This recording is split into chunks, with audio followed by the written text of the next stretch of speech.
Hola amigos, soy JavaDev. Bienvenidos a otro episodio de nuestro desarrollo de un juego 3D con JavaScript, 3JS, HTML5 y WebGL en nuestro navegador web. Y en esta ocasión vamos a seguir con lo que estábamos haciendo en el anterior episodio. Tenemos esta especie de ciudad de colorines y ahora vamos a darle un toque más realístico, haciendo que los edificios respondan a la luz, que haya sombras y que haya algo de neblina también, ¿de acuerdo? Además el suelo también estará iluminado y recibirá sombras. Para hacerlo, vayamos primero a la parte en la que construimos la ciudad añadiendo 300 edificios de forma ordenada, ¿de acuerdo? Vamos a comentar esta parte y a descomentar la siguiente, ¿de acuerdo? Veréis. Vamos a optimizar en primer lugar algunas cosas. Vamos a crear un objeto llamado City Geometry, geometría de la ciudad, y volvemos a hacer lo mismo que antes esencialmente. Volvemos a iterar para crear los 300 edificios, pero en vez de añadirlos como antes a la escena y ya está, lo que vamos a hacer es primero aplicar el método UpdateMatrix, actualizamos la matriz de los edificios. Esto lo hacemos principalmente para que se apliquen todos los cambios que hemos hecho en la posición y la escala en estas líneas, y al tener ya actualizado el edificio con la última información, utilizamos esta función City Geometry Merge y lo que hacemos es juntar la geometría que acabamos de crear del edificio dentro de la geometría de la ciudad. Al hacerlo 300 veces, cada vez añadiremos una nueva geometría a la que ya tenemos de la ciudad. Esto hará que, por así decirlo, la ciudad, en vez de ser un grupo de 300 geometrías, va a ser una única geometría, solo un objeto que va a integrar todos los edificios. Esto es más eficiente porque cuando el motor de 3 tenga que actualizar los dibujos, si nos moviéramos o cualquier otra cosa, sería mucho más rápido actualizar solo un objeto, aunque sea enorme, que actualizar 300 objetos más pequeños, ¿de acuerdo? Esto nos da más eficiencia, como os digo. Y a continuación, para que nuestra geometría sea un objeto visible, creamos el objeto City o ciudad y le damos como geometría la geometría de la ciudad, ¿de acuerdo? Lo que nos lleva a la segunda parte. Le damos un material. Vamos a comentar el material de Normal Material, que era el objeto de colorines, y vamos a añadir un material Fong, que es la textura que responde a la luz de forma brillante, ¿de acuerdo? Además, si volvemos un momento al principio, recordaréis que hemos dejado esto comentado. Vamos a encenderlo. Si vamos a usar sombras, necesitaremos encender estas dos funciones que nos vendrán bastante bien. Esto afecta al renderer, al motor de dibujado. Por un lado, en la función de las sombras del motor de dibujado, el Shadow Map, encendemos las sombras para que tengamos sombras en primer lugar, y en segundo lugar para que las sombras no estén dentadas, para que estén suavizadas y agradables, ponemos en true la propiedad soft, ¿de acuerdo? Esto nos dará sombras, como os digo, más suaves y agradables. Además, si queremos que el suelo reciba las sombras de los edificios, tenemos que hacer que su propiedad receive shadow sea true, ¿de acuerdo? Esto puede aplicarse obviamente a cualquier objeto, así que hacemos que el suelo reciba sombras. Perfecto. Hemos encendido el material, bien. Hemos creado la geometría de la ciudad, y para que la ciudad sea visible tenemos que ir al final y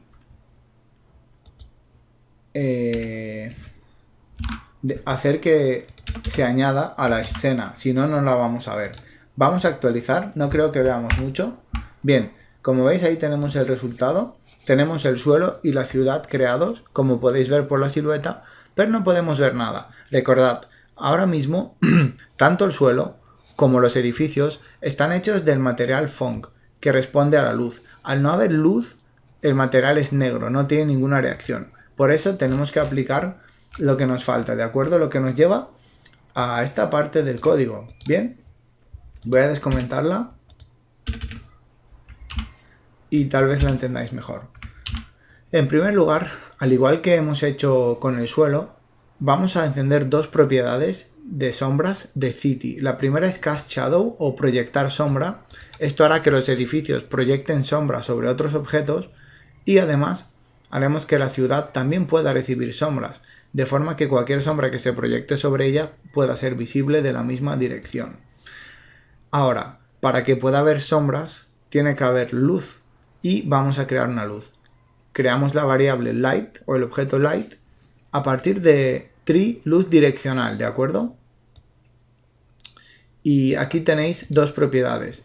La primera es el color de la luz y la segunda, si no me equivoco, es la claridad de la luz, donde 1 es potencia completa y 0 sería luz invisible.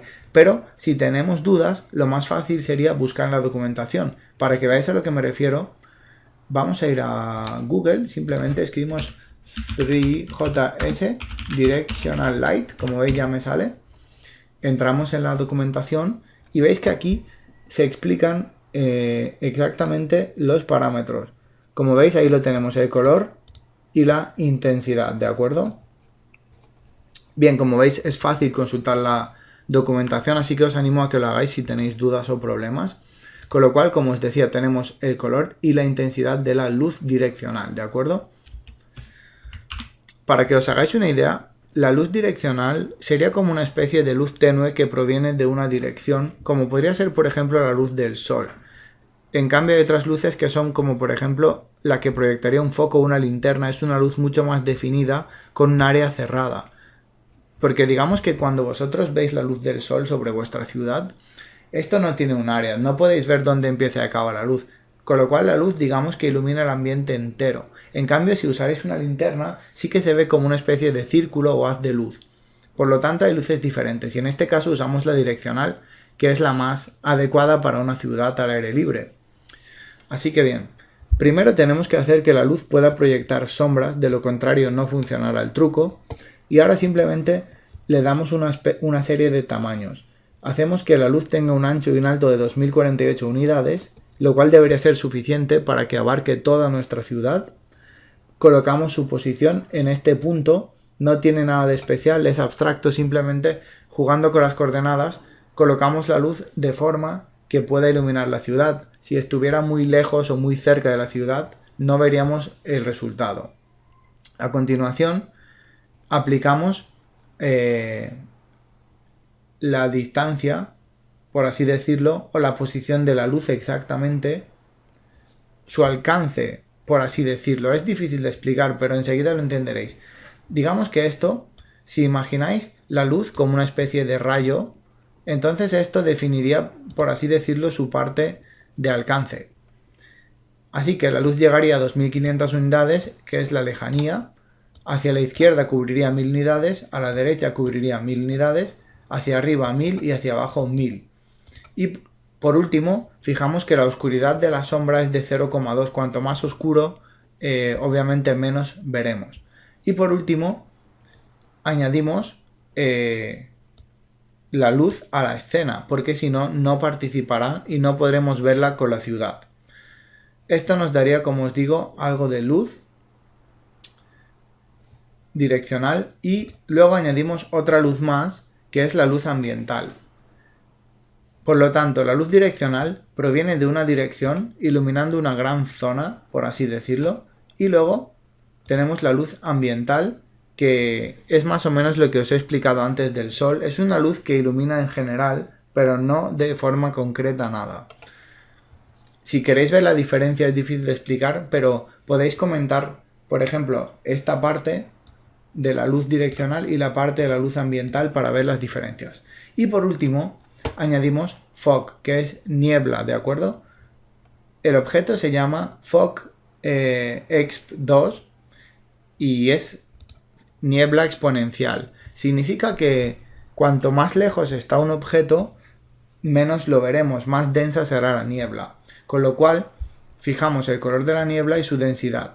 Aunque 0,002 parezca muy poco, os aseguro que si la subís enseguida veréis que todo se queda en la niebla. Y el resultado, si lo hemos hecho bien, es este. ¿De acuerdo? Como veis, hemos puesto un color un poco más oscuro para los edificios que para el suelo. También podéis ver que los edificios proyectan sombras sobre sí mismos. también la proyectan sobre el suelo, y también hay una neblina donde a medida que está más lejos cada edificio, más nublado está o más blanco se ve. Para que veáis la diferencia, vamos a comentar en primer lugar, vamos a comentar la luz direccional, ¿de acuerdo? Si luz direccional, esto es el resultado. Como veis, hay un poco de luz, pero no hay sombras. Y es porque solo la luz direccional puede proyectar sombras. En cambio, si dejamos la luz direccional y comentamos la ambiental, veréis que el resultado es este, ¿de acuerdo? Hay luz en una dirección concreta, hay sombras, perfecto, pero el resultado es un tanto oscuro. Y eso es porque nos falta un poco más de luz, que es precisamente lo que aporta la luz ambiental, ¿de acuerdo? Como veis ahora el resultado es más claro. Es como una especie de día de verano, si queréis decirlo así, mientras que sin la luz ambiental es como un día de invierno, es más gris. Aunque también depende del color que usemos. En este caso usamos algo intermedio, no es completamente blanco, sino que está a medio camino, ¿de acuerdo? Bien, con todo lo que os he explicado, podéis apreciar, como os digo, que las sombras son relativamente suaves, pero están bien definidas contra el suelo. No tienen bordes aún así, dentados, y eso se debe a que hemos encendido la propiedad de Shadow Map Soft. Hemos suavizado las sombras. Si la apagáramos se verían mucho más dentadas y con bordes cerrados, ¿de acuerdo? Y por lo demás, lo único que me queda por decirlo es que podéis intentar jugar, si queréis, con el color de las luces o con el color de la niebla para ver los diferentes resultados. Pero creo que esto es una buena demo de cómo reacciona el material Funk, el material de plástico brillante, cómo es la luz direccional, cómo es la luz ambiental y cómo es la niebla.